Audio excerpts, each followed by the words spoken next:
Merci au CIN d'avoir organisé cette journée et puis cette conférence. On va avoir un échange, et je crois que, pour faire un petit clin d'œil à ce que disait Marc, la solution d'abord c'est nous tous, hein, et c'est vous tous, et c'est ensemble qu'on sera la solution. On est quoi? On est le 22 mai, hein, je crois. On vit à crédit là depuis le 5 mai. On a épuisé tout ce que la planète peut nous mettre à disposition pour vivre sur un an. Le fameux, on en parle depuis certaines années. On en a un peu moins parlé cette année, hein, j'ai l'impression. Depuis le 5 mai, hein, je crois, le jour du dépassement, on a épuisé toutes les ressources de la planète. Nous avons, nous, hommes, femmes, enfants de cette planète, on a bouffé tout ce qu'on pouvait, tout ce qui était mis à notre disposition sur l'année. Donc on vit à crédit, on a une dette envers la planète et on a une dette aussi envers nos enfants et les générations futures. Donc il va bien falloir qu'on réfléchisse à un autre modèle et on va essayer d'y réfléchir ensemble. Mais on y réfléchit tous les jours par nos actions et les associations qui sont là y réfléchissent et agissent et se bougent, hein, pour un petit clin d'œil sur le titre de cette journée. Et je voudrais juste raconter une petite histoire avant de démarrer. On m'a posé la question cette semaine, là c'est tout frais. Évidemment, il faut que je parle un petit peu d'Emmaüs, hein, forcément. On m'a posé la question, tiens, Emmaüs s'intéresse à l'écologie. Comment ça se fait? Je crois qu'on t'a posé, Aurélien, aussi la question de est-ce qu'un astrophysicien peut parler de biodiversité? Je crois que tu as réagi assez fortement, on va dire, et tu as bien fait. Et de la même façon, tiens, Emmaüs s'intéresse à l'écologie. Est-ce que c'est un effet de mode? D'abord, on a juste envie de s'énerver un peu sur le coup. Et j'ai juste rappelé, il y a plus de 70 ans, autour d'Henri Grouès, dit l'abbé Pierre, des compagnons Emmaüs, donc des personnes qui étaient cassées par la vie, des gens abîmés. Parfois, le premier compagnon, c'était un ancien bagnard, des gens qui en avaient un peu bavé dans leur vie. C'était début des années 50. Ils n'avaient plus d'argent pour faire vivre la première communauté. Ils étaient une quinzaine, une vingtaine. Ben, qu'est-ce qu'ils ont trouvé?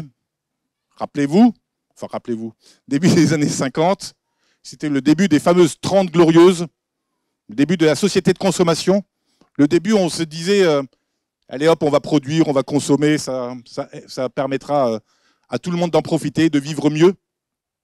Bien sûr, c'est les plus riches qui se sont enrichis et qui continuent à s'enrichir, mais ne vous inquiétez pas, par un phénomène, le phénomène du ruissellement, ça va bénéficier à tout le monde. On va connaître de la croissance, cette religion, c'était le début aussi de la religion de la croissance. Ben, il y a des gens tout à fait modestement, avec beaucoup d'humilité, qui ont récupéré un peu discrètement tout ce que, on les a appelés les chiffonniers, tout ce dont les gens n'avaient plus besoin. Et c'est comme ça, à leur niveau, et puis Emmaüs s'est développé, à leur niveau, ils ont contribué aujourd'hui à ce qu'on appelle pompeusement l'économie circulaire, une autre manière de consommer, une autre manière de produire, une forme de sobriété aussi dans une forme de consommation évidemment plus sobre. Ce sont les premiers compagnons Emmaüs, parmi les plus pauvres, qui nous ont donné cette idée de peut-être qu'on pourrait consommer autrement et peut-être qu'on pourrait épuiser un peu moins la planète. Je voudrais juste aujourd'hui aussi, et quand on parle de solutions, je voudrais juste aussi qu'on leur rende hommage, parce qu'aujourd'hui on sait, on ne le fait pas suffisamment, il faut qu'on donne une seconde vie aux objets, qu'on arrête de puiser des ressources dans la planète, qu'on respecte mieux la nature et peut-être dans les formes alternatives qu'on peut développer. Là-dedans, il y a déjà un embryon, mais on ne va pas en parler tout à l'heure, d'une société plus juste, plus solidaire et plus écologique. Voilà, ça c'était juste mon introduction, elle était peut-être déjà un petit peu trop longue. J'ai le plaisir d'accueillir Aurélien Barraud, qui a accepté d'être présent avec nous. Vous le connaissez certainement, astrophysicien, philosophe, mais je vais te laisser te présenter. Tu n'as pas Facebook. Et peut-être ma toute première question, Aurélien, c'est que comme chacun d'entre nous, on est d'abord les uns et les autres des citoyens, des habitants de cette planète. On a tous à un moment donné pris conscience que peut-être qu'on allait un peu dans le mur et qu'il fallait réagir, qu'il fallait lancer des alertes. parfois c'est nos enfants qui nous lancent des alertes. Comment toi, tu en es arrivé à t'intéresser et à agir et à t'exprimer sur cette question d'une révolution écologique où je te laisserai en parler. Voilà, je te laisse la parole. Merci.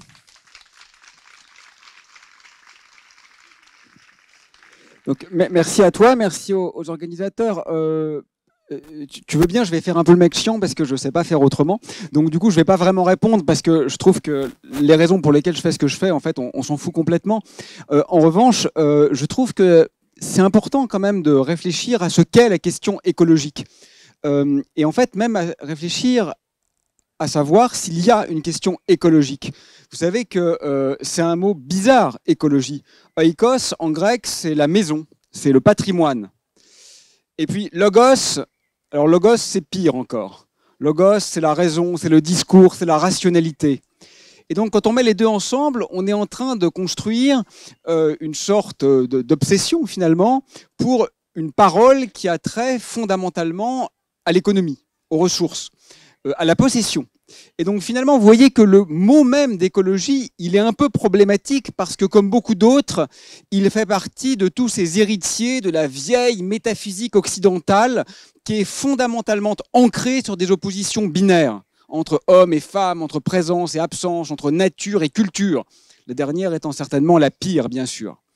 Alors évidemment, c'est pas forcément ce à quoi on réfère quand on utilise le mot, mais ça montre aussi que même quand on essaye de développer une pensée qui est un peu subversive ou déconstructrice, on reste encore manifestement prisonnier de ces carcans d'un langage qui signifie parfois exactement l'inverse de ce que nous aimerions in fine signifier. Et je crois que finalement, ce qui est important, c'est même pas tellement de se demander s'il y a une question écologique, mais c'est plutôt d'essayer de mettre sur la table, indépendamment du mot, de leur étymologie, de l'étiologie qui est associée, ce à quoi on réfère. Qu'est-ce qui nous importe en réalité quand on se retrouve là, entre gens plutôt sympas, dans une odeur d'herbe très agréable? Est-ce qu'on parle de la vie? Mais si on parle de la vie, de quelle vie on parle? Est-ce qu'on parle par exemple de l'espérance de vie des Français, comme un indicateur du bien vivre? Est-ce qu'on parle de l'espérance de vie des humains en général? Est-ce qu'on parle du nombre d'espèces vivantes? Ou est-ce qu'on parle du nombre d'individus dans ces espèces? Parce que toutes ces grandeurs n'ont absolument rien à voir les unes avec les autres. Mais en fait, c'est pire que ça, parce qu'on voit bien qu'en le disant comme ça, la manière là dont je viens de l'énoncer, on est déjà prisonnier de ce qu'on essaye de déconstruire. Parce qu'en le disant comme ça, je me place d'emblée dans une logique comptable, chétive, étriquée, précisément référent aux catégories qui sont en fait bien plus nuisibles que les gestes qu'on essaye de combattre. Tout ça pour dire que, à mon avis, aujourd'hui, l'essentiel, c'est peut-être de commencer par poser ce dont on essaye de parler. Alors évidemment, on peut utiliser le mot écologie. Évidemment, il est souvent nécessaire d'utiliser ce qu'on appelle la langue de l'ennemi. Vous savez, Jean Genet écrivait que la poésie n'existe pas dans la langue la plus poétique du XXe siècle. Kateb Yassine disait en français et à Alger que l'Algérie ne pouvait pas être française. Bien sûr qu'il faut parfois maîtriser la langue de l'ennemi, mais il faut aussi la maîtriser pour faire apparaître, je crois, un peu de latitude, un peu de jeu et un peu de subversion interne. Alors, je vais quand même juste dire un mot sur le pourquoi. Moi, j'y crois pas tellement, en fait. Pourquoi on fait ce qu'on fait? Si on est là aujourd'hui, on a sans doute des bonnes raisons de l'être. Mais vous savez, notre père symbolique, le grand héros qui a structuré la vision métaphorique du monde occidental, Achille, il ne se battait pas pour la Grèce. Il se battait pour la gloire et pour l'éternité, en étant par hasard du côté des Grecs. Et il le savait très bien. Et il n'a pas manqué de le faire savoir. Autrement dit, je pense qu'aujourd'hui, la question est beaucoup plus une question praxéologique, une question d'action, qu'une question en fait de principe qui nous rassure a posteriori, mais qui me semble être toujours un peu superfétatoire. Non. Des conneries.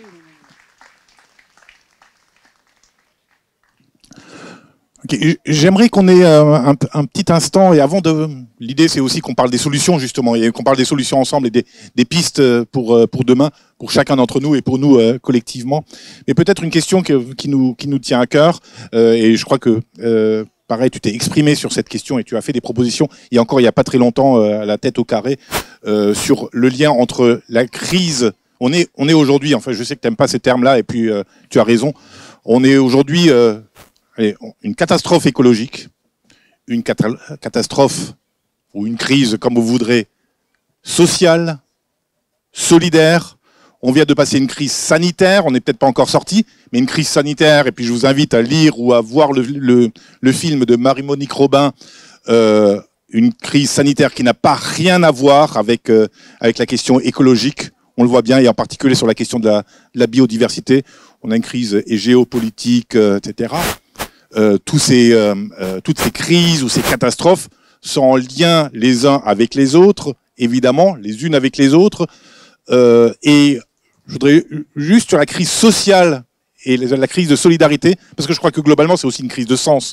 On ne sait plus vraiment vers quoi on veut aller, quel est notre horizon et notre projet de société, notre projet commun, y compris avec la planète et y compris avec les générations futures.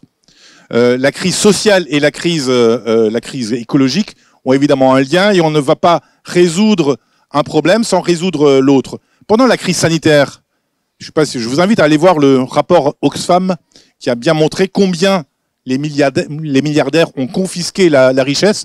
Les milliardaires français ont empoché, on peut le dire, 236 milliards de plus pendant les 19 mois de crise sanitaire. On sait aujourd'hui que les ressources de la planète sont limitées et qu'on les épuise. Ces ressources de la planète sont allées évidemment aux plus riches sans que les plus pauvres en aient profité. D'où la question pour demain, certainement, la question du partage des richesses disponibles. C'est devenu un gros mot, hein, parfois le partage, sauf que c'est peut-être là où il y a un projet de société à construire. Et puis, face aux crises écologiques, les inondations, c'est la question des migrations. Et tu en as parlé il n'y a pas très longtemps, Aurélien, de cette question des migrations. On n'est pas capable aujourd'hui, c'est quand même terrible, dans une Europe qui n'a jamais été aussi riche, juste le redire ça, notre fameux PIB, la religion de la croissance, on a plus que doublé en 40 ans, notre richesse a explosé, et on n'est pas capable d'accueillir des personnes qui fuient leur pays pour des questions de guerre, pour des questions de misère, et aujourd'hui et demain de plus en plus, pour des questions de crise écologique. Aurélien, comment toi tu fais le lien entre cette crise sociale, ou la crise de sens, hein, certainement, ou la crise solidaire, et la catastrophe écologique qu'on a en face de nous, ou qu'on a, on l'a pas en face de nous, elle est déjà là. Ouais, si tu veux bien, je commence peut-être par redire quand même quelques mots sur cette catastrophe, parce que il peut être opportun d'avoir vraiment à l'esprit ce dont on parle. Je me suis permis de relever hier dans le train en venant quelques chiffres. Voilà, quelques chiffres donc qui sont vraiment l'actualité absolument de maintenant, là, de cette semaine. Donc on a une nouvelle étude qui vient de sortir et qui confirme un effondrement des populations d'insectes d'environ 2% par an. Si vous ramenez ça à l'humanité, c'est comme si le nombre de personnes sur Terre diminuait de 150 millions chaque année. On vient d'apprendre que les plus grands poissons disparaissaient beaucoup plus vite que prévu, malgré des mesures de protection annoncées. Et vous savez pourquoi ? Parce que la première cause aujourd'hui, ce sont les collisions avec les navires marchands, qui sont de plus en plus nombreux. Rien à voir avec le réchauffement climatique. C'est important de le garder en tête. Le seuil des plus 1,5 degrés sera en fait vraisemblablement, selon l'Organisation météorologique mondiale, dépassé d'ici 5 ans. Pas de chance, ça devait être plutôt 50 ans il y a quelques années. La grande barrière de corail vient de subir un nouveau blanchissement dévastateur dû au stress thermique. Il est probable qu'elle soit d'ores et déjà perdue avec des conséquences inanticipables. Aujourd'hui, une sécheresse extrême touche les 3/4 de l'Europe. Une étude toute récente remet en cause le fait que planter des arbres aiderait à lutter contre le réchauffement climatique. Et oui, on commence à découvrir que les êtres vivants, ce ne sont pas des objets qui servent à remplir une fonction. C'est un peu plus compliqué que cela. Le cycle de l'eau s'accélère démesurément et va entraîner une déferlante de phénomènes extrêmes. Au rythme actuel, 84% des terres cultivées manqueront d'eau dans 25 ans. Et enfin, pour en finir avec les actualités de la semaine, Elon Musk, notre grand terroriste mondial, annonce qu'une fusée pour coloniser Mars devrait décoller, chouette, beaucoup plus vite que prévu. En parallèle, vous avez noté que la température en Inde atteint cette semaine quasiment 50 degrés et qu'il y a quelques jours, la température en Antarctique dépassait les moyennes saisonnières de 40 degrés. Ça, c'est les nouvelles parfaitement contemporaines à l'échelle du jour. Si on prend un tout petit peu de hauteur, je crois que les 3 chiffres qui résument tous les autres, n'est-ce pas, ce sont les 2 tiers environ des individus qui ont disparu en quelques décennies chez les arthropodes, c'est-à-dire la branche du vivant qui comporte le plus d'individus et le plus d'espèces et le plus de diversité. Ce sont les 2 tiers des individus qui ont disparu, là encore, en quelques décennies, chez les mammifères et les poissons. Et ce sont toujours les 2 tiers des individus qui ont disparu chez les arbres, mais cette fois en quelques millénaires. Donc en effet, comme tu le disais, on ne parle pas d'une crainte pour l'avenir, on parle d'une crise qui est présente. En un certain sens, l'essentiel du mal a déjà été fait. Et les 2 problèmes nodaux qu'il faut absolument garder en tête, c'est qu'au-delà de l'évolution des valeurs moyennes, ce qui est très grave, c'est l'évolution des fluctuations. Même si vous avez la quantité d'eau attendue pendant une année, si vous n'avez pas d'eau pendant 15 jours, vous avez un très gros problème. Donc les fluctuations sont prioritaires pour le vivant. Et le deuxième problème, c'est la cinétique. Ce n'est pas la première fois que la température va monter de 5 degrés. Mais la vitesse à laquelle ça se fait change tout. Vous savez très bien que passer de 100 km/h à 0, si vous freinez ou si vous rentrez dans un mur, dans les 2 cas, vous passez de 100 km/h à 0, mais le temps caractéristique du phénomène change évidemment les conséquences pour les habitants de l'automobile. Alors en parallèle de ce que je viens de nommer pour l'évolution des vivants non humains, gardons en tête que seul en Europe, on dénombre environ 600 000 morts prématurées chaque année à cause de la pollution. Donc imaginez évidemment qu'on est le 10e ou le 100e de ça à cause du terrorisme. Toutes nos forces armées seraient déjà en alerte. Mais là, effectivement, ça passe curieusement, relativement inaperçu dans ce qu'il faudrait non plus nommer une extinction massive, mais littéralement une extermination délibérée. Alors, je trouve intéressant que, effectivement, dans cette même dynamique-là, qui se fait depuis quelques décennies, on peut aussi l'analyser sous un autre prisme. Chomsky, Noam Chomsky, écrit au début d'un de ses ouvrages, je cite, « Depuis la fin de la Seconde Guerre mondiale, le colonialisme et le néocolonialisme occidentaux ont causé la mort de 50 à 55 millions de personnes. Cette période relativement brève a été le théâtre du plus grand nombre de massacres jamais perpétrés dans l'histoire. La plupart d'entre eux ont été commis au nom de nobles idéaux comme la liberté, la démocratie, brandis tels des slogans. Quelques États d'Europe, ainsi que d'autres États dirigés avant tout par des citoyens d'origine européenne, ont fait prévaloir les intérêts de l'Occident, ceux des gens qui comptent, au détriment de ceux de l'immense majorité des êtres humains. Le massacre de millions de personnes a été considéré comme inévitable, voire justifiable. Et la plupart des Occidentaux semblent terriblement mal informés. Autrement dit, on n'a pas besoin d'attendre la guerre en Ukraine pour découvrir, si l'on est un peu rigoureux, que le monde, même au niveau des humains et indépendamment des problèmes écologiques, va mal. Donc je crois qu'en résumé, on se trouve depuis environ un demi-siècle dans ce qu'on pourrait appeler un régime d'ultra-violence généralisée, ce qu'on pourrait nommer une omnibrutalité. La génération dite des boomers a cru, sincèrement ou non, je n'en sais rien, mais a cru vivre dans un monde pacifié et relativement insouciant. En réalité, ils ont inventé une monstruosité systémique qui n'était pas sans précédent à l'échelle du siècle, ni même du millénaire, ni même de l'humanité, mais à l'échelle des temps géologiques et cosmologiques.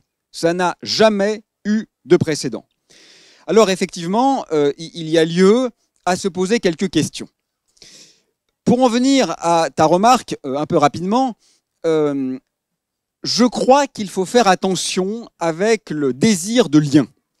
Il y a deux écueils. Le premier écueil consiste à croire qu'il y a une cause cardinale unique à tous les malheurs du monde.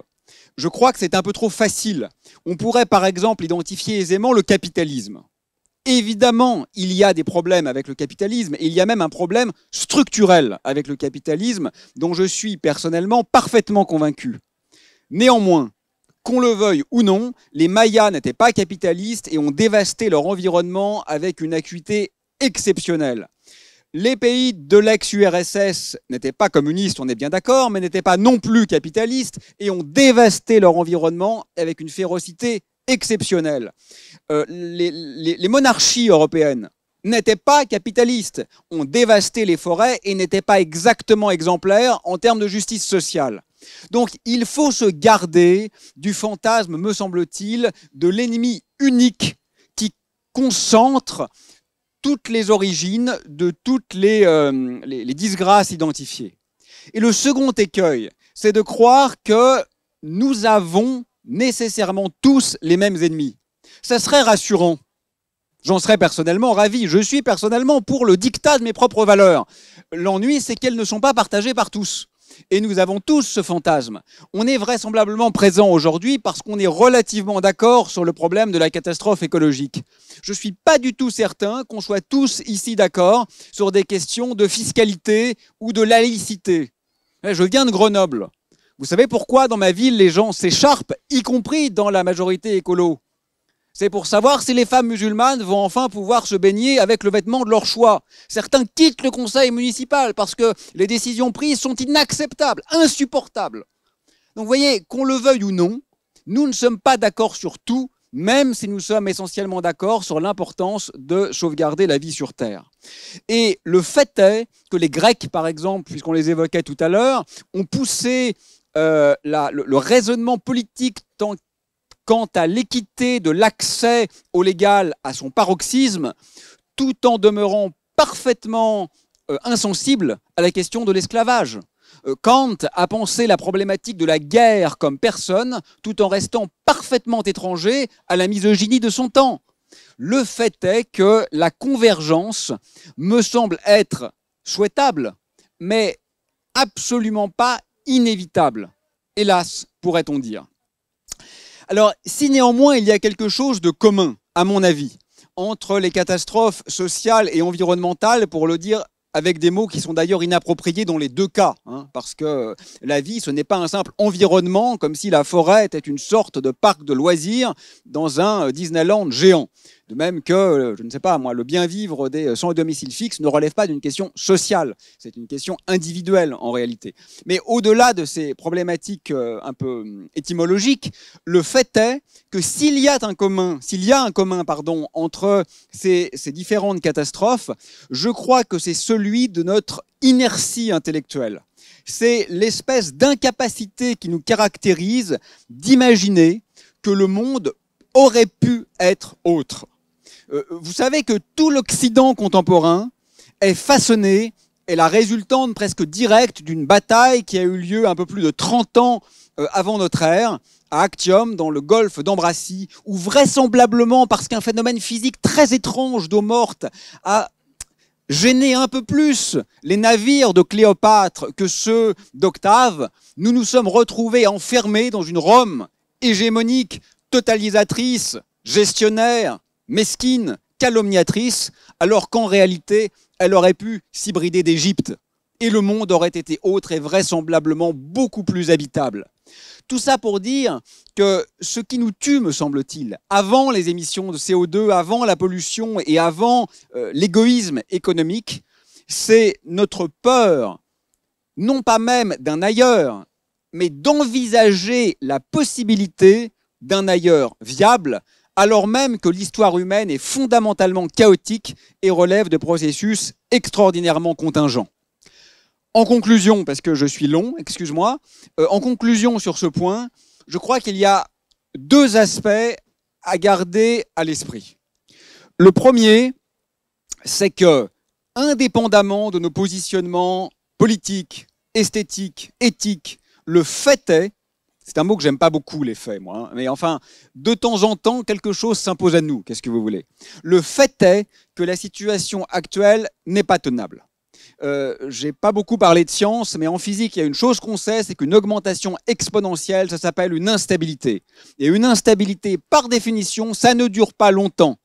Une autre façon de le dire, comme le Club de Rome il y a 50 ans, c'est qu'aujourd'hui, la courbe des prélèvements est très nettement au-dessus de la courbe des capacités écosystémiques. Ça veut dire effectivement que vous êtes actuellement à découvert sur votre compte.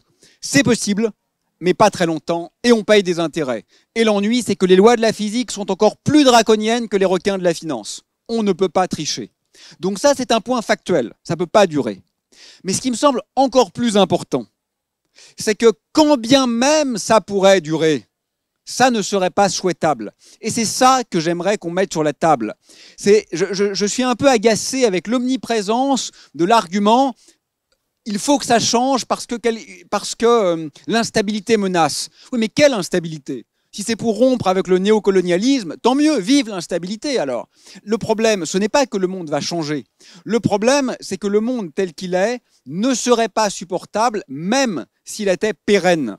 On ne peut pas faire l'erreur catégorielle qui consiste à confondre le durable avec le souhaitable. Les dictatures s'en sortent beaucoup mieux à l'échelle de l'histoire que les démocraties. Ça ne signifie pas qu'elles sont souhaitables. Nous vivons quand même aujourd'hui dans un monde où un enfant meurt de faim toutes les 5 secondes. Quand bien même ça serait durable, ça ne serait vraisemblablement pas souhaitable. Pour le dire de façon un peu métaphorique, moi je crois qu'une planète où les satellites artificiels ont remplacé les étoiles, ce que nous prépare Elon Musk, ne mérite pas d'être habité.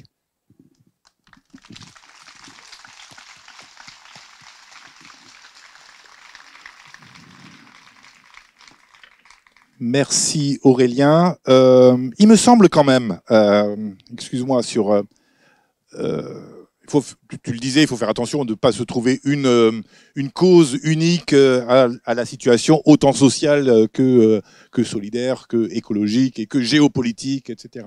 Et je suis assez d'accord sur le fait que c'est pas un modèle qui nous menace aujourd'hui, c'est une multitude de modèles. Et puis, tu as raison de dire que finalement, le communisme soviétique a autant détruit la nature et autant détruit la diversité que le capitalisme et le capitalisme libéral. Mais il me semble quand même, dans cette affaire-là, le point commun, c'est cette question du productivisme, et qui est très ancien aussi, hein, dans la Bible. Souvenons-nous, ce qu'on demande aux humains, c'est de croître, de multiplier et de soumettre la terre.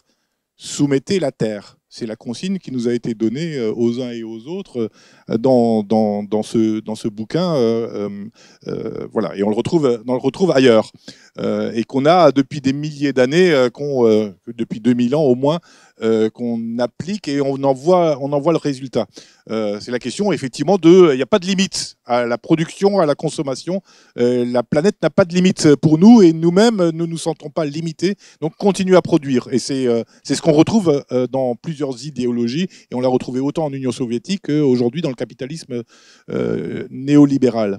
Et puis, l'autre aspect, mais là, pour le coup, c'est vraiment le capitalisme néolibéral, il me semble, excusez-moi, hein, je ne veux pas faire... la question de la compétition, de la concurrence entre tous contre tous, il y a quand même une idéologie qui domine et sur laquelle on a été les uns et les autres un peu biberonnés depuis l'école, depuis la maternelle, depuis ensuite à l'université ou dans les entreprises. C'est que si tu veux t'en sortir, il faut que tu sois meilleur que ton voisin et puis on va définir des classements et aujourd'hui on voit le résultat aussi à la fois sur la planète mais aussi auprès des personnes les plus exclues, les plus pauvres et ceux qui sont dans la file d'attente du chômage qui doivent être meilleurs que leurs voisins parce qu'il faut qu'ils se vendent. Chacun d'entre nous, on doit se vendre et on doit être meilleur que notre voisin. C'est cette question de la concurrence et de la compétition de tous contre tous qui est aujourd'hui encouragée, qu'il est encouragé depuis 200 ans et peut-être encore plus depuis 70 ans. Voilà, parce que c'est cette idéologie du capitalisme et du libéralisme contre une autre idée et qu'on retrouve pour le coup. Et si la vie a pu se développer, il me semble, hein, mais je le dis avec beaucoup de prudence pour le coup, si la vie a pu se développer sur Terre, c'est aussi parce qu'il y a les phénomènes d'entraide, les phénomènes de coopération. Dans la nature, on parle de symbiose. C'est parce que les uns et les autres s'alimentent, s'aident, s'entraident. C'est comme ça qu'on développe aussi la vie. Et que je pense que favoriser la coopération, l'entraide entre nous, alors ici on sait que ça existe, hein. Évidemment, rien que pour créer un événement comme ça, il en faut de l'entraide et de la coopération. Et ça existe dans les initiatives qui sont prises ici et là, et par les citoyens. Mais il faut se battre. Il faut se battre parce que l'idéologie, c'est la concurrence et la compétition. Donc si on pouvait aussi, je pense qu'il faut qu'on se batte à la fois contre cette idée de productivisme et contre cette idée de compétition et de concurrence de tous contre tous, et qu'on voit émerger à tout niveau, dans les entreprises, mais là il y a du boulot, hein, dans les écoles, ça devrait normalement être un petit peu plus facile, même si l'idéologie aussi, là, et à l'université, tu dois bien le connaître, la question de la compétition, de la concurrence, favoriser la coopération, et c'est comme ça qu'on arrivera aussi, à mon sens, à construire un monde un peu plus vivable, un peu plus juste, un peu plus solidaire et un peu plus écologique. Je voudrais un peu t'entendre sur cette question parce que Pablo Servigne a beaucoup travaillé sur cette question avec l'entraide, l'autre loi de la jungle. On retrouve ça dans la nature. Est-ce qu'on le retrouve? Est-ce qu'il faut comment faire pour le faire émerger un peu plus et le développer dans la société humaine et entre les humains et leur milieu naturel? Oui, bien sûr, je suis d'accord avec toi, ça va sans dire. En fait, ce que je voulais juste dire, c'est que je pense qu'il faut l'assumer comme un choix et non pas comme une nécessité logique. En fait, je crois que c'est un peu dangereux, mais je suis une fois de plus d'accord avec toi, hein, de donner l'illusion que le changement radical que nous croyons souhaitable est scientifiquement nécessaire. Moi, on m'a dit 1000 fois, pour résoudre le problème, mettez un scientifique président de la République. Mais je ne suis pas du tout d'accord avec ça. Absolument pas d'accord. D'abord parce que la science est constative, elle n'est pas prescriptive, elle ne nous dira jamais ce qu'il faut faire. Et ensuite parce qu'il n'y a rien de faux à dévaster sa planète. C'est un problème éthique. La question est, nous pourrions peut-être souhaiter un autre monde, mais ce n'est pas une faute logique. On ne peut pas croire que nos adversaires sont dans l'erreur logique. Ils sont simplement dans un déploiement axiologique, c'est-à-dire relatif aux valeurs, qui n'est pas le même. Et je pense qu'en assumant qu'il s'agit d'un choix et non pas en se donnant l'illusion qu'il s'agit d'une nécessité scientifico-logique, alors même que ce type d'argument est très exactement ce qui nous emmène aujourd'hui vers la catastrophe que je nommerais techno-nihiliste, nous nous en sortirions vraisemblablement mieux. Alors bien sûr, si on se demande pourquoi ne fait-on rien, la question est épineuse et je n'ai pas de réponse simple. Peut-être que la première réponse, c'est parce qu'il faudrait sortir de l'obsession du faire, en fait. Moi, je suis un peu étonné parfois de voir des amis pleins de bonnes intentions se battre pour demander dans mon université ou bien dans des instances politiques européennes des budgets pour sauver la planète. Mais c'est un peu bizarre en même temps. On n'a pas besoin d'argent. En fait, l'argent, on en produit trop et on en dépense trop. C'est ça le problème. L'argent, entendu en un sens marxiste, hein, bien sûr. Donc, vous voyez que c'est un peu curieux de dire dépensons beaucoup pour expliquer qu'il faut en fait ralentir l'économie. Il y a quand même quelque chose d'un peu autocontradictoire dans cette affaire. Et il faut aussi qu'on l'assume de ce côté-là de la problématique. Moi, il me semble que, vous savez, il y a une cinquantaine d'années, je crois, GB disait on arrête tout, on réfléchit et c'est pas triste. C'est pas mal ça quand même. Oui, loin, c'est ça, ouais. C'est pas mal quand même. Et c'est surtout et c'est pas triste, moi, que j'aime beaucoup. Ça n'a pas l'air d'être très triste ce qui se passe cet après-midi aussi. Moi, il me semble important de se distancier des explications néo-naturalistes. Vous savez, du genre, c'est l'échec de l'humanité. Ou alors, la vie ne pouvait en arriver que là parce que c'est nécessaire à sa structure même, parce que c'est inscrit dans son développement génétique. C'est des conneries incroyables, ça. Hein. Pas pour des raisons idéologiques, mais simplement parce que le fait historique est que l'essentiel des cultures humaines n'avait pas du tout le rapport à l'altérité qui est le nôtre aujourd'hui. Et donc, je crois que le premier geste pour aller dans le sens que tu mentionnes, c'est peut-être de faire preuve de créativité, nécessairement, mais aussi de faire preuve d'humilité et de porosité face aux autres cultures. Et je voudrais, dans ce sens, donner deux petits exemples qui viennent de l'Afrique, parce que le grand poète Sonny Laboutancy disait « Aujourd'hui, l'Afrique ne doit plus être une terre de ressources, mais une terre de scandale. » Et c'est ce dont nous avons besoin, du scandale. Le premier exemple, c'est un exemple, je dirais, contemporain. Alors en fait, ce n'est pas vraiment en Afrique, mais enfin, disons que c'est dans les pays du Sud, et en l'occurrence dans les Caraïbes. Bon, ce n'est pas du tout en Afrique, en fait, les Caraïbes, on est bien d'accord. Mais ce n'est pas grave, c'est hors de l'Occident, ça me suffira pour l'exemple. Bon. Et donc, ce que je voudrais rappeler par là, c'est que les extraordinaires modalités de résistance qui ont été déployées par les peuples réduits en esclavage ont réussi à saper l'hégémonie du colonisateur de façon douce, méthodique, dans une sorte de logique de multivers intérieur. Ce que je veux dire, c'est qu'ils ont vécu sur un mode mineur, sur une sorte de ligne de fugue, ce qu'on pourrait appeler en pirate du nomos. Vous savez, nomos, c'est la loi, c'est la régulation. En cosmopoète du sensible. Les chamans, dans leurs conditions d'humanimaux, n'abolissent pas les frontières, comme dans notre globalisation technologique de société de surveillance. Ils les transgressent. C'est beaucoup plus intéressant. Ils les transgressent en ouvrant le cosmos au chaos.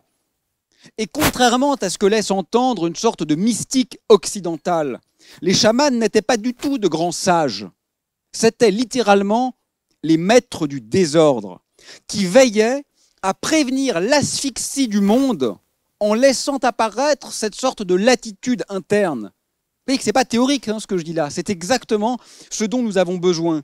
Et toute la cosmopoétique et cosmopolitique indigène de cette partie du monde repose sur les liens, l'hétérogénéité des humains et des animaux non humains, mais aussi sur une sorte d'expérience initiatique qui ne peut qu'être fondamentalement poétique.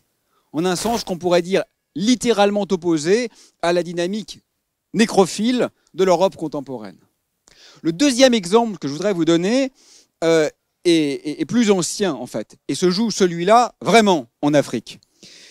Vous savez peut-être qu'en philosophie, Husserl, Engels, Heidegger aimaient à rappeler que la métaphysique parlait grec.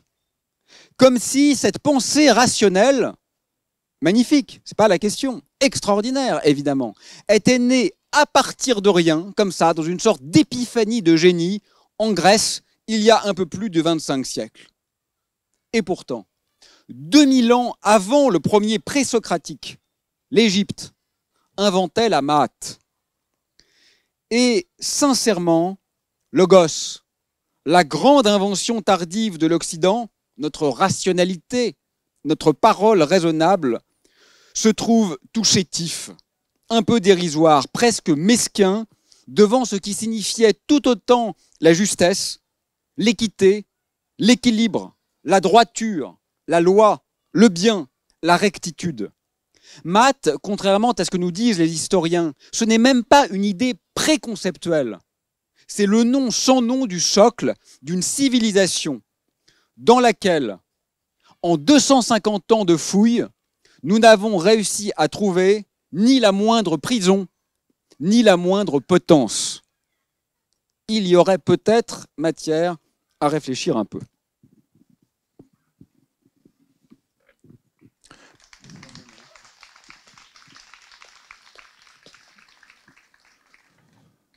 Un monde sans prison et sans potence, oui, je crois qu'on peut applaudir et puis on peut en rêver et puis on peut essayer d'en construire. J'aimerais qu'on parle nos misérables petites vies humaines.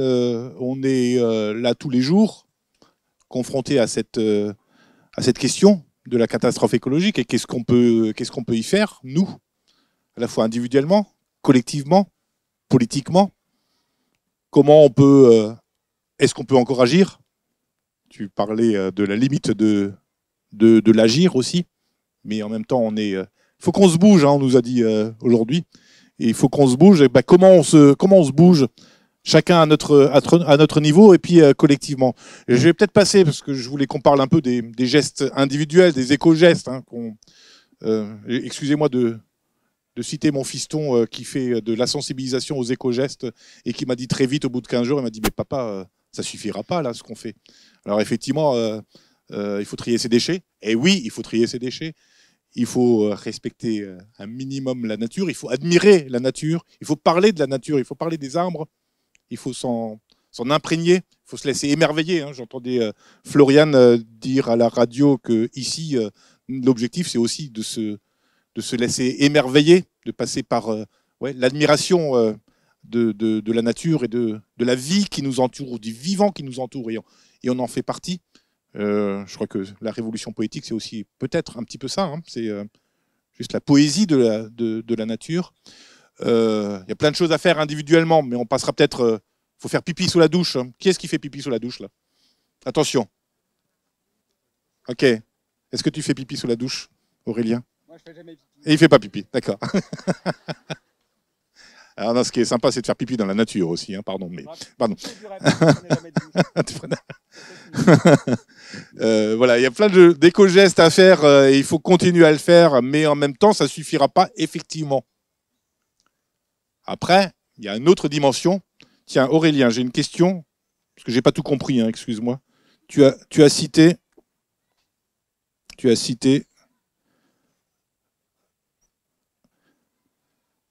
C'était dans une interview, je crois.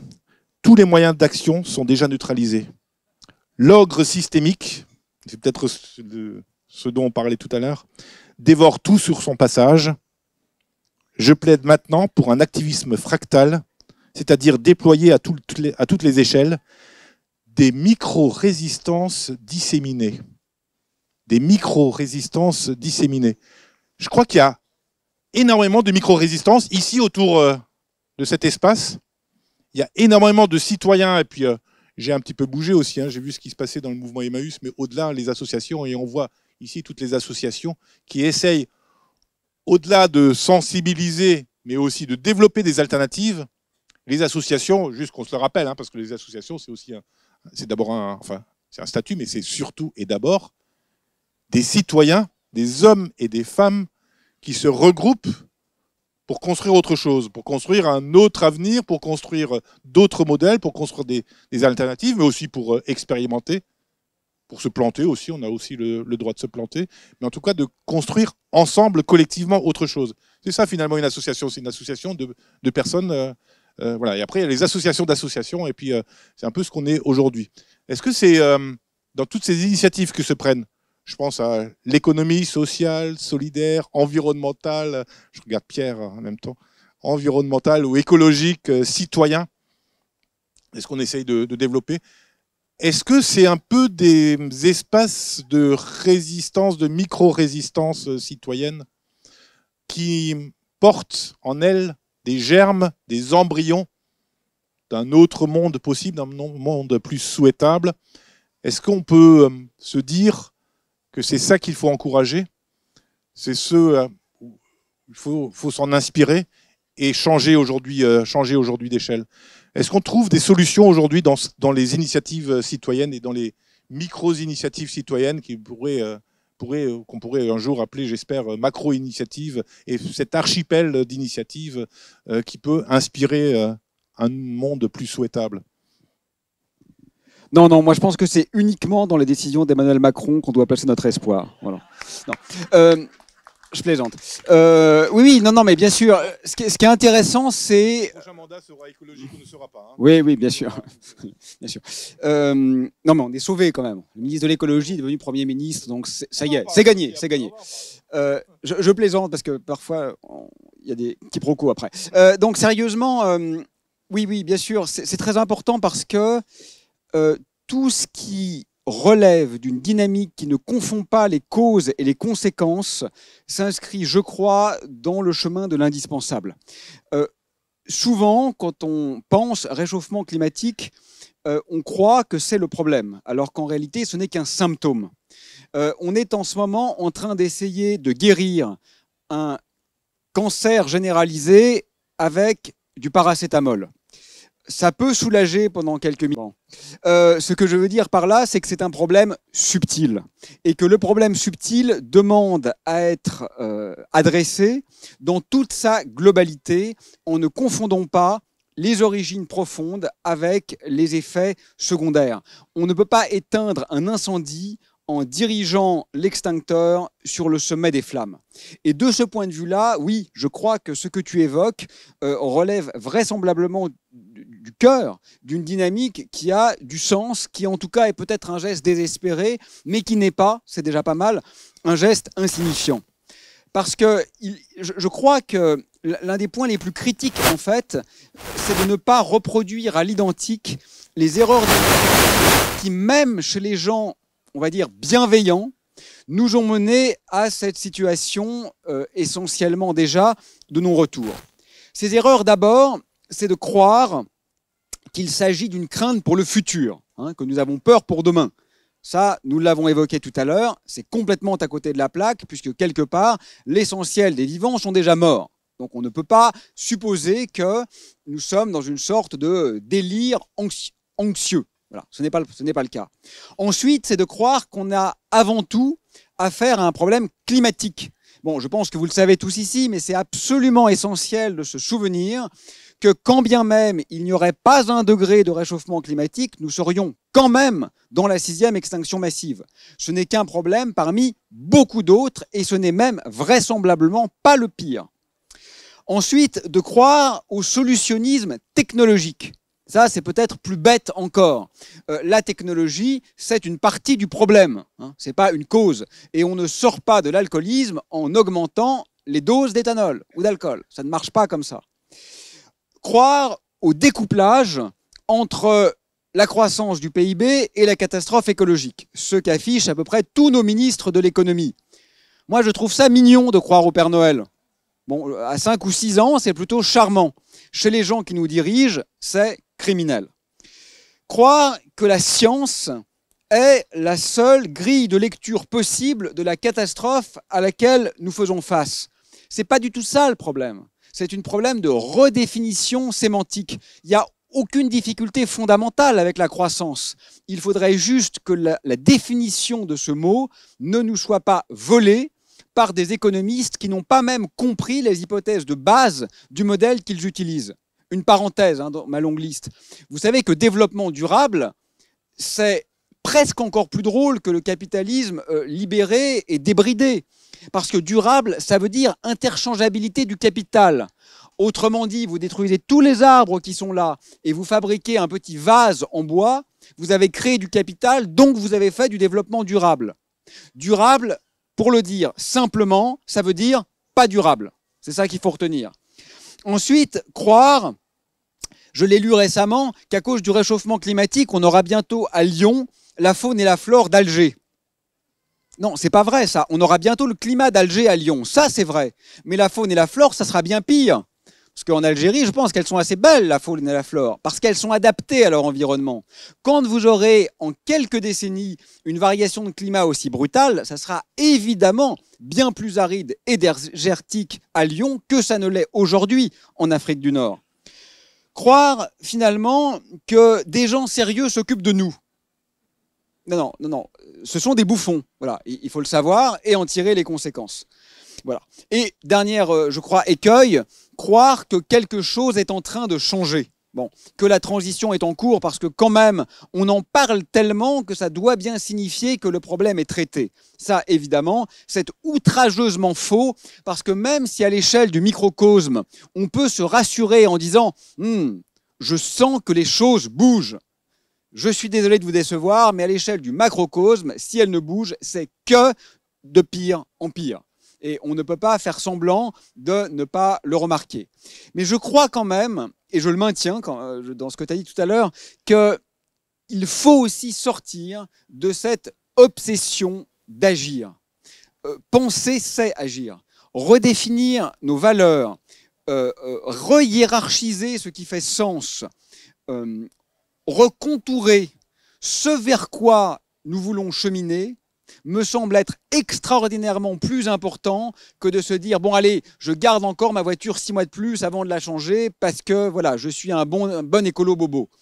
On peut le faire, on doit le faire, tu l'as dit tout à l'heure. Bien sûr que les petits gestes sont souhaitables et qu'on ne peut qu'avoir de la sympathie pour tous ceux qui les pratiquent et militent en leur sens.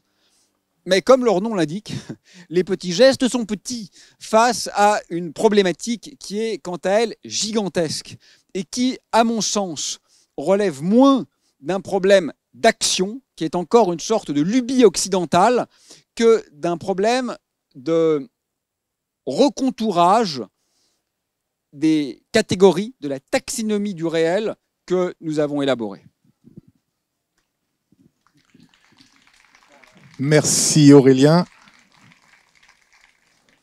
Je propose peut-être qu'on passe aux questions, parce que l'idée c'est quand même qu'on se bouge ensemble, hein, pour le coup. Et je suis sûr qu'il y a plein de questions, ou de remarques, ou de prises de position, ou de coups de gueule aussi. Oui. Alors ma question ou demande de précision, c'était par rapport à ce que vous avez dit dernièrement, par rapport au fait de penser, de redéfinir, de reconceptualiser, et non pas forcément d'agir. Je pense que moi, en tout cas dans mon entourage, on est beaucoup à être frustrés par rapport à l'action. Donc c'était, est-ce que vous pourriez un peu plus préciser ce que vous vouliez dire avant? Merci.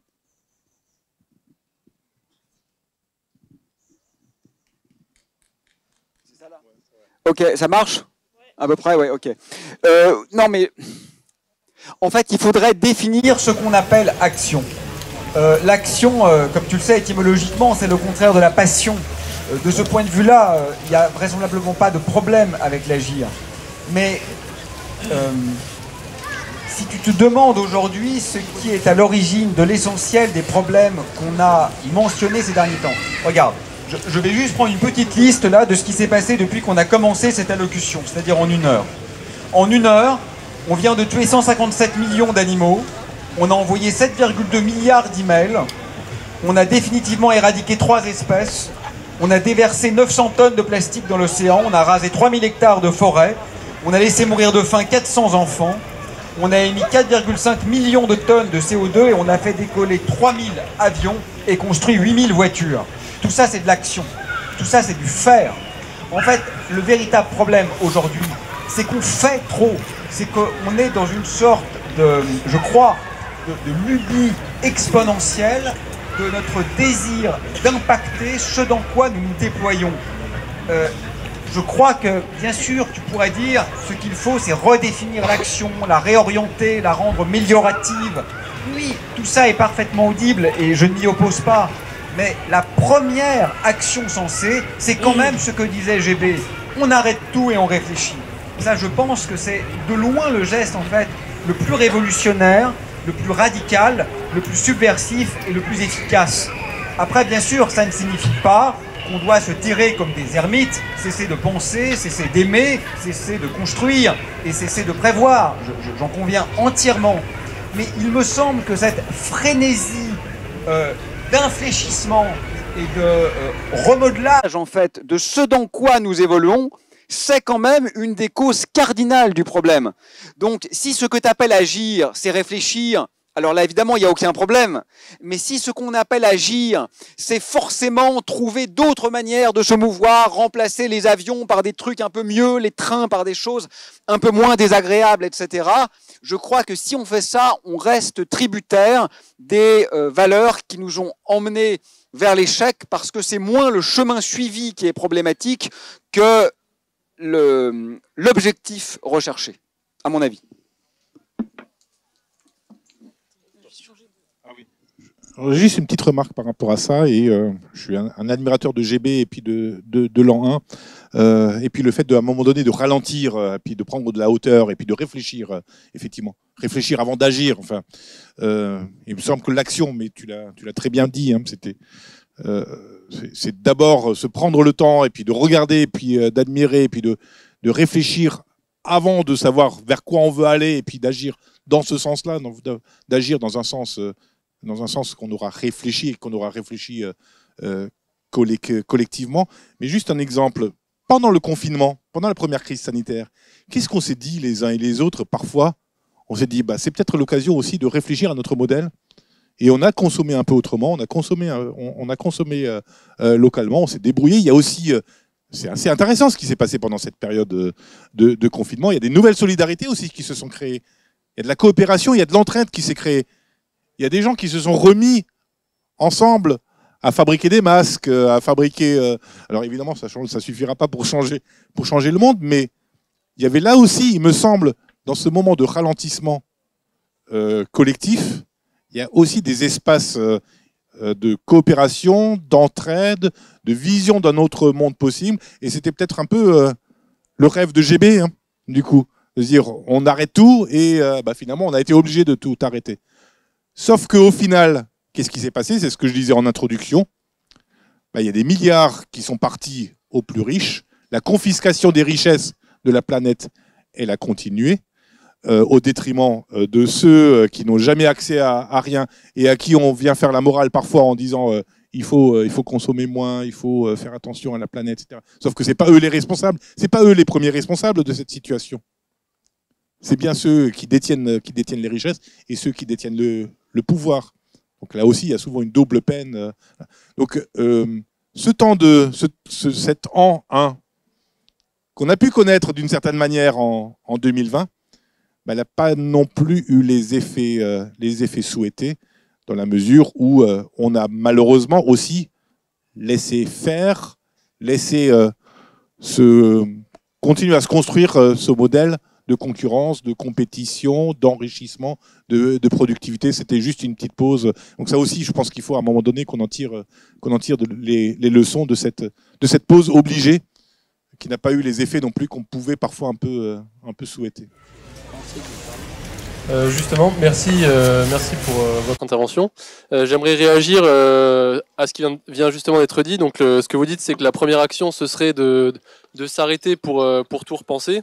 Mais est-ce que finalement, la plus grande réussite de système dans lequel on vit aujourd'hui, c'est pas d'obliger l'immense majorité d'entre nous à continuer à agir et à créer, quoi qu'il arrive, à marche forcée en fait et donc de pas laisser à chacun le temps de réfléchir à sa propre action dans sa pratique et à l'échelle sociale. Et donc comment est-ce qu'on fait pour aujourd'hui payer son loyer, payer son emprunt, toutes les dettes que chacun accumule au quotidien, et malgré tout à transformer ses actions. Et justement, donc, certes, la première des choses, c'est penser, repenser, mais comment ensuite on change les actes, soit pour se sortir de... Oui, pardon. Ok. Soit d'abord pour sortir de l'action et agir en la transformant petit à petit. Et donc, à l'échelle de la société d'une part, et vous, à titre individuel, comment est-ce que vous percevez l'évolution à titre personnel et professionnel, la dualité en fait entre ces deux éléments-là? Non, mais écoute, il n'y a pas grand-chose à répondre. C'est la merde. Voilà. C'est tout ce qu'il y a à répondre. Moi, je sais pas. Sinon, je l'aurais fait. Il me semble qu'une ligne directrice qui est forcément insuffisante, incomplète, et qui, dans sa simple énonciation de ligne directrice, est déjà contradictoire avec le pas erratique qui est nécessaire, mais qui néanmoins pourrait avoir un sens, c'est celle de la trahison. Moi, je crois qu'il faut trahir. Voilà. Trahir quoi? Non pas la parole donnée et non pas l'amour promis, naturellement, mais trahir l'héritage. Tu sais, je pense que notre civilisation commet l'erreur de cesser d'être adolescente. Le problème, c'est qu'une civilisation, à la différence d'un organisme, elle peut décider où elle se place sur le chronogramme de son existence. Or, l'adolescence, c'est précisément le moment où le jeune être en devenir se dit que peut-être il ne va pas finalement aller là où sa famille aurait aimé qu'il aille. Et qu'on le veuille ou non, c'est le moment où il trahit. Tous les explorateurs, tous les révolutionnaires, tous les penseurs, tous les créateurs sont quelque part des traîtres à l'inertie systémique dont ils étaient les héritiers. Et c'est très compliqué de trahir, parce que ce n'est pas seulement sortir, pourrait-on dire, de sa zone de confort, pour reprendre un mot à la mode. C'est abandonner son monde de domination. C'est perdre ses affidés d'antan en demeurant suspect aux yeux de ses alliés à venir. Donc oui, je suis d'accord, c'est extrêmement difficile, mais je trouve que ça pourrait être une sorte de mantra qu'on se répète comme une porosité à toutes les lignes de fuite qu'on décide de ne pas emprunter la plupart du temps, non pas parce qu'elles sont impossibles, mais parce que leur présence ne nous est pas même apparue. Après, ça reste un peu théorique. Et si ta question c'est concrètement comment je peux, 1, faire la révolution et 2, payer mon loyer, la réponse est je ne sais pas. Voilà.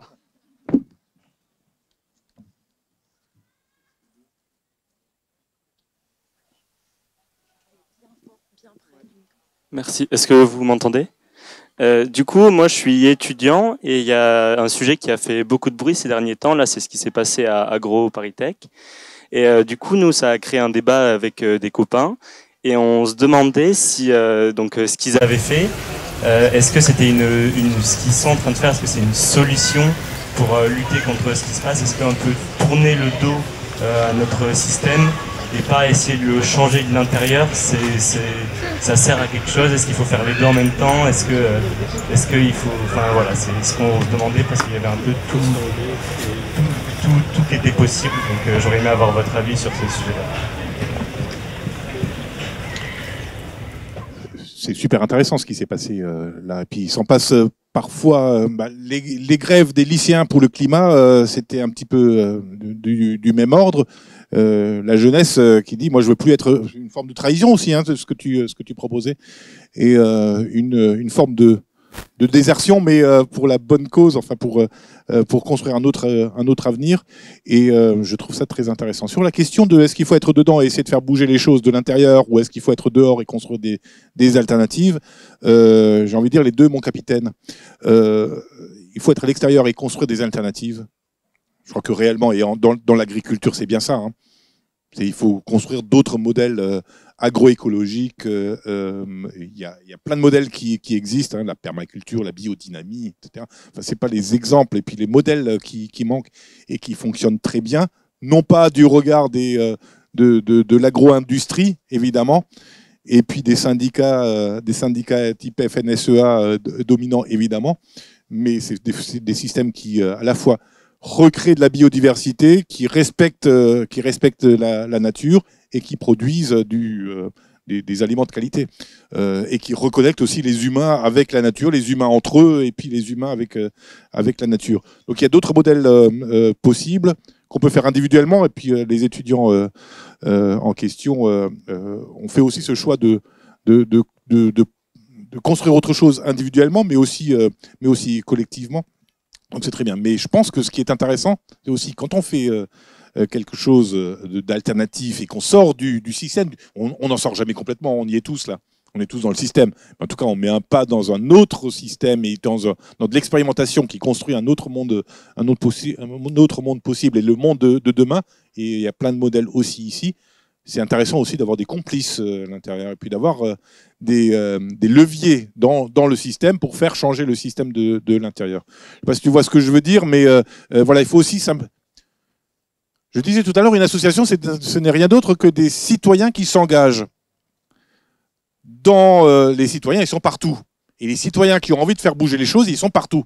Et ils sont aussi dans les administrations. Et puis, il y a des gens extraordinaires qui sont eux aussi face à cette inertie du système et qui ont envie de faire bouger les choses. Ce qui est extraordinaire, c'est quand, et j'aurai plein d'exemples, ce qui est extraordinaire, c'est quand tu peux leur donner le levier aussi pour faire changer les choses de l'intérieur et d'avoir des soutiens. On a peut-être dans cette forme de trahison trahison au système et puis comme ça comme moi je l'entends et au système dominant dans lequel on est tous un peu bloqués.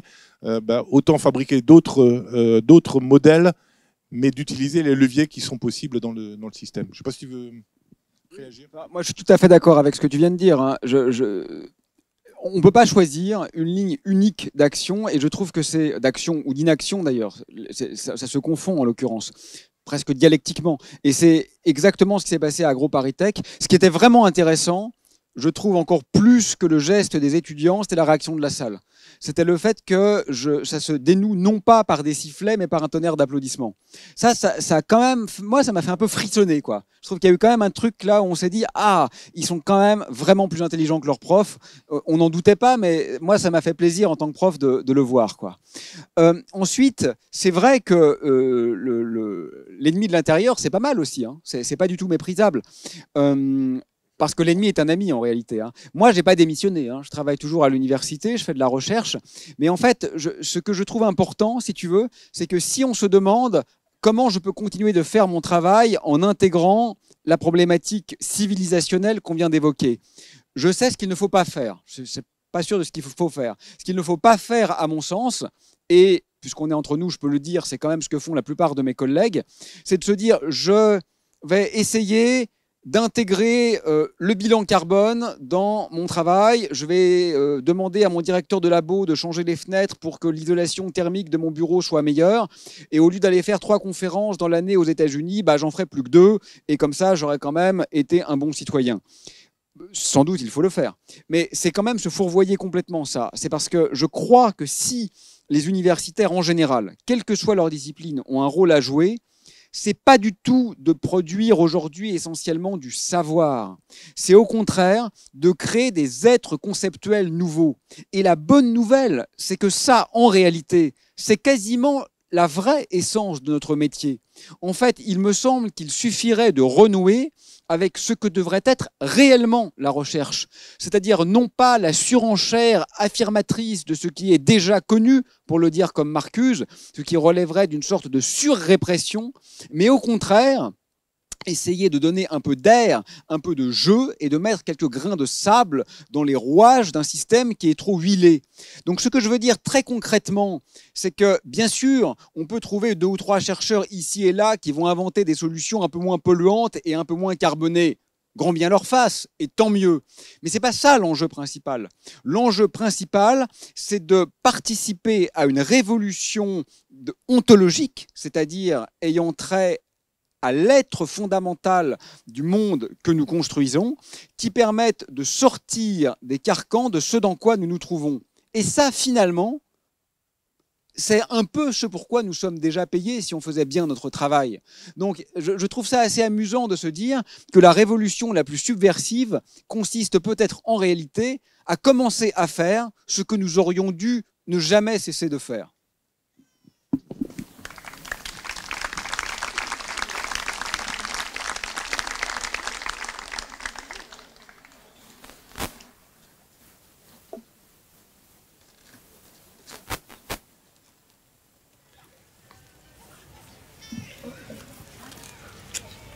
Oui, bonjour.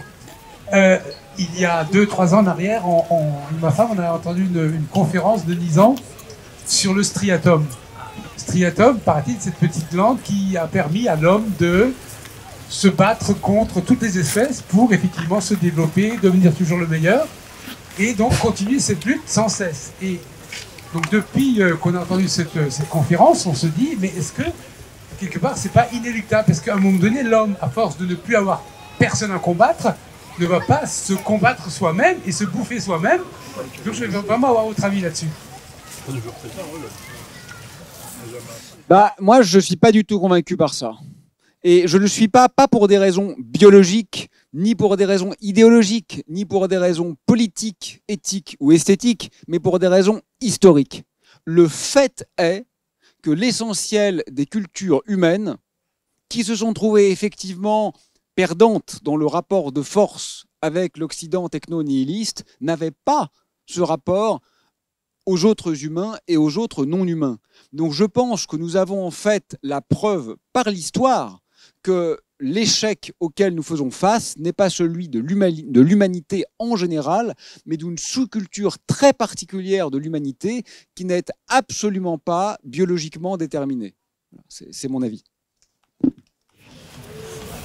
Bonjour messieurs, merci pour votre présentation.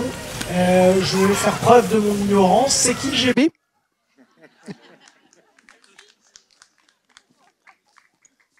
On est tous Charlie encore. Hein. C'est un dessinateur. Ça se discute. C'était un dessinateur de Charlie Hebdo, et puis c'est une BD qui est sortie dans les années 80, 72, même 72, ouais. Voilà. J'ai honte, puisque j'ai l'âge de le connaître. À la même époque à peu près, je vous invite à écouter la conférence d'Alexander Grothendieck, le plus grand mathématicien du XXe siècle et peut-être le plus grand mathématicien de tous les temps, qui est beaucoup moins connu qu'Einstein, mais vraisemblablement bien plus génial encore. Écoutez sa conférence dans l'amphithéâtre du CERN en 1972, où il s'interroge sur la légitimité de la pratique de la science eu égard à la catastrophe écologique. C'est d'une incroyable actualité. Moi, j'aurais une petite question. Donc, mon erreur était peut-être de venir chercher un peu des solutions ou des pistes, je sais pas. Mais je suis un petit peu frustré parce que là, vous nous aviez dit que bon, ok, les gestes, les petits gestes sont, comme vous l'avez très bien dit, sont petits et forcément n'ont pas un impact suffisant. Ça, je pense qu'on en est à peu près tous conscience. Par contre, qu'est-ce qu'on fait? Enfin, vous nous avez dit, il faudrait peut-être arrêter et reculer.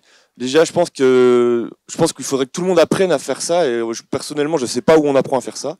Et l'autre chose, c'est agir. Mais on voit qu'on va voter, ça sert à rien. Après, pour le global, les petits gestes, comme vous l'avez dit, je l'ai redit, ce sont des petits gestes et sont pas signifiants. Est-ce qu'il y a vraiment aucune piste ou solution qui est-ce qu'on peut aller voir pour en discuter ou commencer à faire émerger ça, quoi? Oui, mais c'est un problème qui n'est pas invariant d'échelle. Donc ça dépend à quelle échelle tu te places et à quelle échelle tu veux réfléchir. Ça dépend si tu veux juste soulager ta conscience en te disant qu'à l'heure de ta mort, tu auras eu l'impression de n'avoir pas été un humain trop mauvais.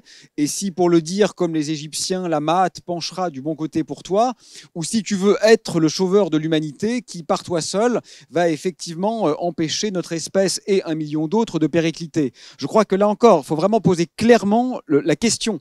Qu'est-ce que tu veux faire? Tu veux ne pas être du côté des nuisibles ou tu veux être le grand sauveur? C'est pas du tout la même chose. Et je crois que en fait, c'est même pas correct de dire qu'il faudrait revenir en arrière. Il me semble qu'il faut être, je dis pas ça du tout pour toi, hein, évidemment, mais qu'il faut être dans l'idéologie dominante à un niveau quand même d'aliénation extraordinaire pour se dire qu'un monde où on va remplacer la possibilité d'une balade réelle en forêt par une balade virtuelle en forêt depuis une chambre de gaming bétonnée grâce à des électrodes implantées dans notre cerveau par la technologie d'Elon Musk est un progrès. Parce que c'est ça qu'on nous vend aujourd'hui. Et quand on refuse ce développement et qu'on explique que ce bandit est un nuisible, on passe pour un anti-progrès. Et donc la première question est, qu'appelle-t-on progrès? Est-ce que réellement ce nihilisme nécrophile relève authentiquement d'un progrès? Donc je crois que c'est par là, voilà, qu'il faut commencer. Après, en fonction de ce que tu désires, je crois que tu vas cheminer entre la philosophie et l'écoterrorisme. Mais ça dépend uniquement de l'enjeu que tu te donnes, quoi.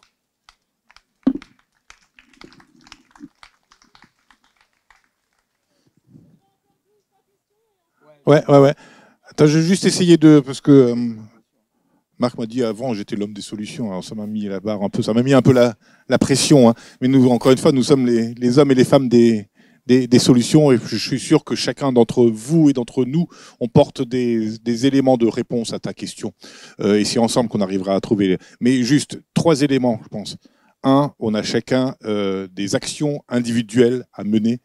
Et dans tout ce qu'on disait tout à l'heure sur les éco-gestes, hein, j'aime pas non plus ce terme-là, mais en tout cas, essayez juste avec beaucoup d'humilité, mais beaucoup de génie aussi, et puis beaucoup de fierté, de mettre un peu en cohérence sa conscience avec sa vie du quotidien. On ne sera jamais parfait, hein. On fait tous des conneries, et puis on est à côté de la plaque, et puis on se dit, là j'ai pas fait assez, ou là j'ai fait... mais en tout cas... développer nos gestes du quotidien pour être en cohérence avec notre environnement, excuse-moi du terme, mais en tout cas avec les autres et puis avec la planète, c'est déjà une première chose. À partir de ça, mais c'est pas exclusif, à partir de ça, d'arriver à développer des alternatives à cette économie qui détruit la planète et puis qui crée des inégalités. plein d'exemples là autour de ce terrain, et il y en a plein d'autres ailleurs. C'est de se mettre ensemble, se mettre en collectif pour développer d'autres modèles qui vont juste à l'inverse de ce qu'on nous apprend depuis des décennies. La compétition, la concurrence, le productivisme, c'est le toujours plus. C'est d'arriver à construire autre chose collectivement sur les territoires. Je crois que c'est aussi au niveau des territoires que ça se joue avec les uns et les autres, avec les citoyens, en impliquant les citoyens le plus possible. Encore une fois, il y a plein d'exemples. Et ensuite, troisième niveau, c'est d'inspirer le politique, parce que nos gestes, qu'ils soient individuels ou collectifs, c'est la politique. C'est fondamentalement politique. Ce qu'on fait aujourd'hui, ce qu'on a fait aujourd'hui toute la journée, ce qu'on fait au quotidien, c'est fondamentalement politique. Nos actions du quotidien, nos actions collectives, nos actions de solidarité, nos actions écologiques n'ont de sens, à mon avis, que si elles sont des leviers de transformation de la société. Cette question de la transformation, à mon avis, qui est extrêmement importante. Est-ce qu'on veut la transformer, cette société? Je crois qu'on en a les moyens, à condition qu'on puisse aussi se constituer en archipel et inspirer ensuite une vision de société et un projet politique. Il y a peut-être des choses qui sont en train de bouger là-dessus. Donc, arriver à réconcilier les trois niveaux aussi. C'est là où c'est parfois un peu le rôle de l'individu, la capacité incroyable qu'on peut avoir collectivement à changer les choses et à construire d'autres modèles. Et ensuite, la macro, c'est comment de ces modèles-là, on en fait un vrai levier de transformation du monde et transformation de société. Donc réconcilier ces trois niveaux, je crois que c'est ça qui est essentiel à mon sens. Oui, donc j'ai l'impression que ma question a reçu presque une réponse, mais je ne suis pas exactement d'accord. C'est quand je regarde l'histoire, mon impression est que les civilisations qui ont eu un impact le plus fort sur l'environnement sont aussi celles qui ont complètement écrabouillé les autres, sans aucune merci. Et donc, je ne vois pas très bien comment est-ce qu'on peut sortir de ça, en particulier parce que si par exemple, nous on le décidait, je ne sais pas à quelle échelle, mais pour peu que l'échelle ne soit pas globale, eh bien, si nous avons des arcs et des flèches contre des tanks, et que nous avons des ressources, ça durera 5 minutes. Oui, non, mais ça c'est vrai. Le rapport de force est structurellement en notre défaveur par essence même de ce qu'est un rapport de force. Donc sur cet argument logique, j'ai absolument rien à répondre.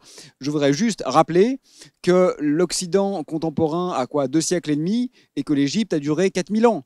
Donc n'ayons pas l'impression que nous sommes le seul monde possible. Voilà, c'est tout. Mais à ce détail près, je suis entièrement d'accord avec toi.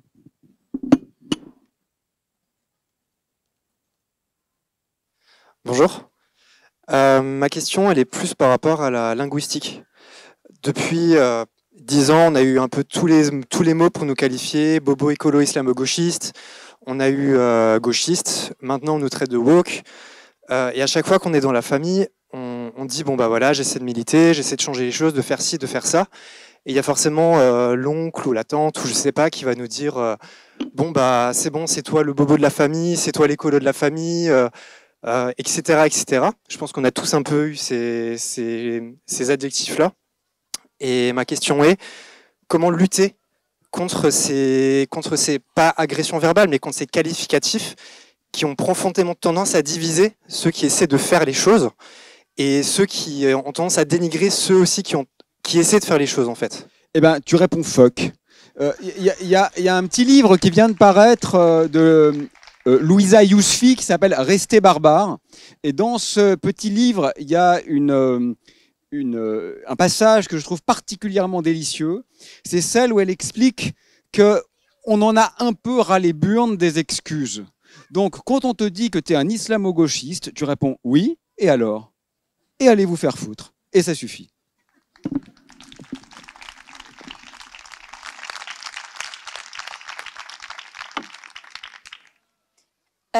Voilà, je suis étudiante et j'avais une question. Enfin, je suis d'accord qu'ici, il n'y a pas beaucoup de climato-sceptiques, mais dans le monde, enfin, il y en a beaucoup. Il y a beaucoup de réactionnaires aussi et on ne sait pas trop quoi en faire. Enfin, qu'est-ce qu'on fait de tous ces gens qui nous dirigent et nous enseignent? Enfin, c'est un peu une problématique. Parce que certes, si on les remplace de l'intérieur, bah, il sera peut-être déjà d'une part un peu trop tard et d'autre part, bah, ils sont encore vivants, donc comment les convertir?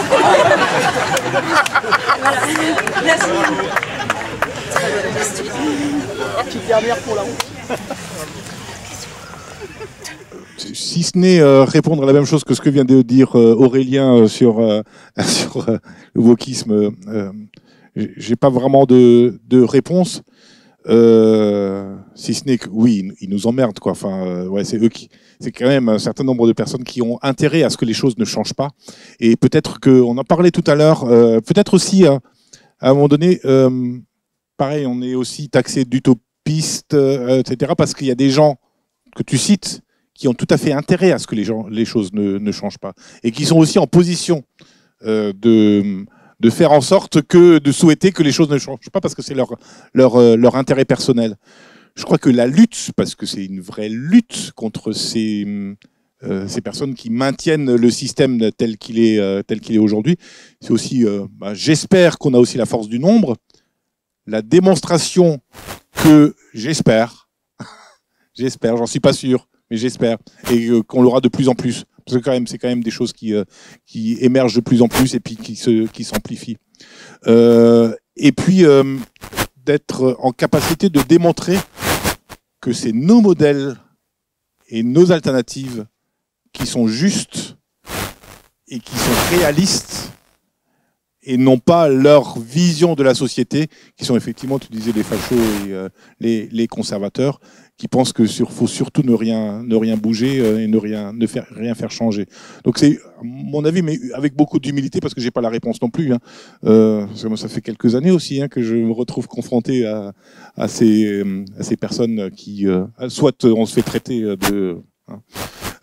ou alors, surtout il faut pas toucher, il faut pas bouger, et puis les paroles racistes, antiféministes, etc., qu'on se prend en pleine gueule, d'abord il faut les combattre, pied par pied, ces prises de position, et puis montrer que c'est pas leur modèle est complètement dépassé, et il est passé de mode, entre guillemets, et il répond absolument pas aux enjeux d'aujourd'hui, et montrer que ce sont nos modèles qui sont vraiment purement, qui sont réalistes, et qui sont vrais. Je pense que c'est aussi la question de la vérité.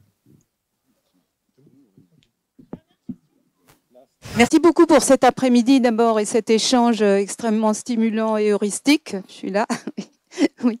Je voulais juste revenir sur un point de politique, en fait, parce qu'on en a finalement, on en a beaucoup parlé, mais un peu indirectement.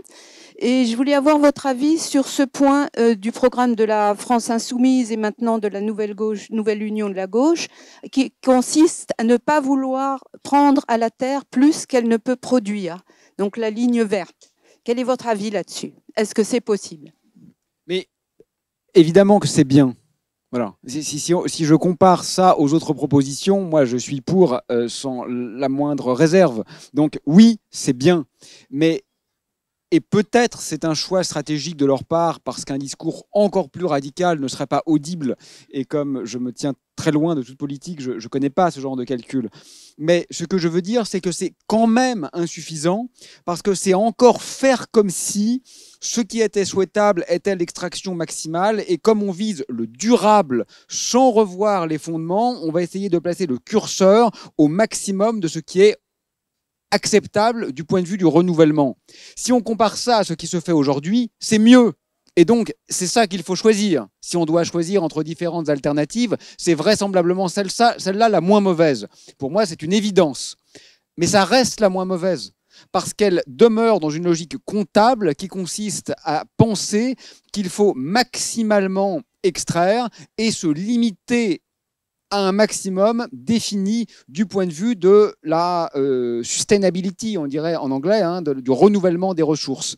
Et je trouve que c'est vraisemblablement intéressant comme un pas stratégique pour nous donner un peu de temps, on va dire.